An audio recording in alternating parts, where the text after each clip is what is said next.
It's a classic and I had to get around to it eventually.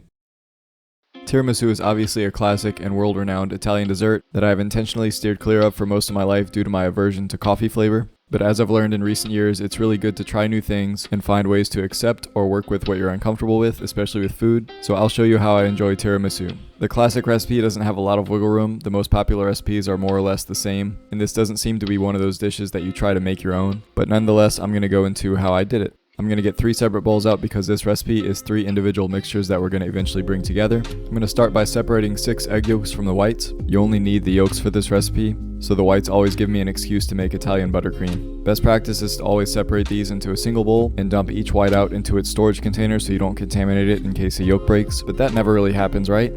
Wrong.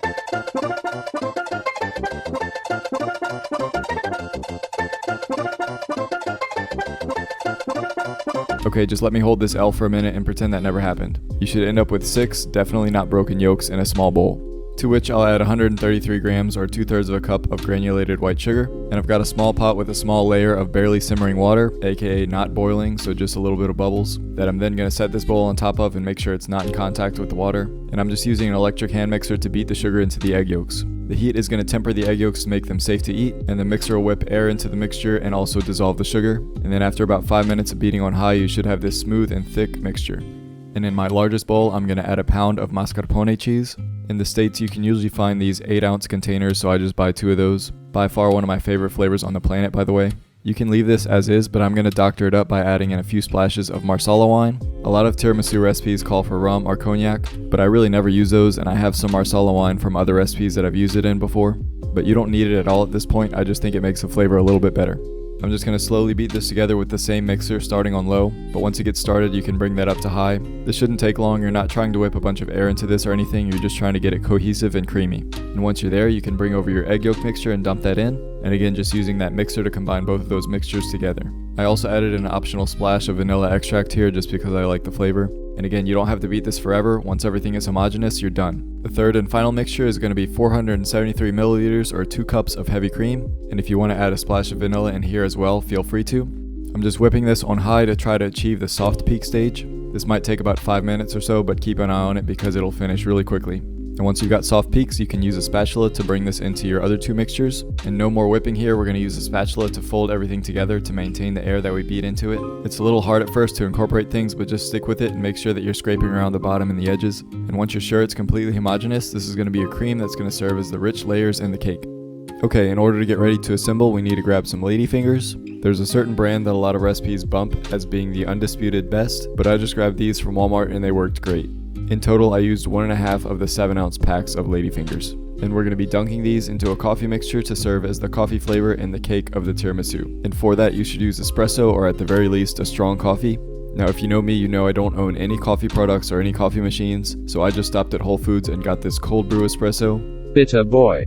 I don't know. I've said before that I like the flavor of espresso more than the flavor of coffee, so this worked for me. But if you have a fancy way to brew something up at home, please do that. Anyway, I'm going to pour about 360 mils or 1.5 cups of this into a container, preferably something wide and shallow to easily fit the ladyfingers inside. And I'm also adding in about 100 mils or a little less than half of a cup of the Marsala wine. Just reuse whatever alcohol you were using in the cream mixture. And then roughly stir that together and it's time to assemble. I grab my 9x13 baking dish, and then one ladyfinger at a time, I'm just dunking each side in as quickly as possible. Too much soaking, like more than a second, is going to cause these to be oversaturated and make it hard to assemble. I'm just lining these next to each other and fitting as many as I can at the bottom of the dish. You're going to have to get a little creative and turn them sideways to try to fit it like a puzzle.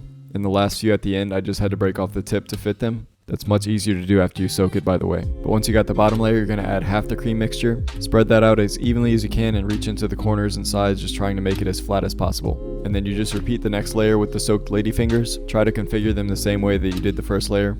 And then add the rest of the cream on top and smooth that out, again making sure it's even. And that's just about it. For a last step, I'm going to grab a small strainer and just dump in a couple tablespoons of cocoa powder. As much as you want, just dust this over the top. You don't have to do complete coverage, you can just do little splotches and be fine, but I decided to go all the way. But this is it. The last step, you need to refrigerate this to let everything set. Go at the very least 5 hours, but this is definitely better overnight. On the next day, you can go ahead and cut this, so just remove the lid and I think I need to get a deeper casserole dish. I'm just going to surgically reapply all this cake with an offset spatula and pretend nothing happened. Just a little more dusting with cocoa powder and nobody will ever know. Anyway, I'm cutting this 4x3 to make 12 even, generous pieces. Just be careful when removing these because this is a delicate cake, especially with the first piece, but it should get easier as you go. I brought this to a church gathering, but I was lucky enough to take a piece home so I could try it on camera. So let's get right on to the taste test. So here we are, a dessert that I never thought I'd be interested in for obvious reasons. But it's all about being open-minded and trying new things, right? I love mascarpone cheese and the flavor of the Marsala wine that I've used in other Italian recipes. And the ladyfingers are such a good idea for making something into a cake. We just got done doing a soaked cake at tres leches a few weeks ago, and I think this one's one of the best in the world for good reason. So soft and so easy to just fork into. Cheers.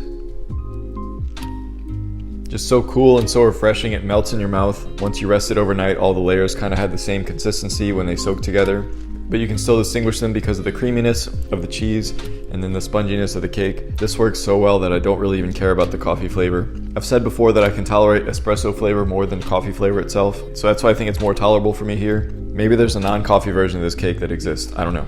But it really is great and it gives off fancy vibes. So if you're ever having a gathering or a dinner party where you want to impress people, this is a good way to do it. I took this to a church gathering last night and everybody loved it. But there's not really much more to say. I don't think I've ever tasted an Italian dish that I don't like. But let me know. Are you a fan of tiramisu? As always, thank y'all for watching. Be blessed, and I'll see y'all next time.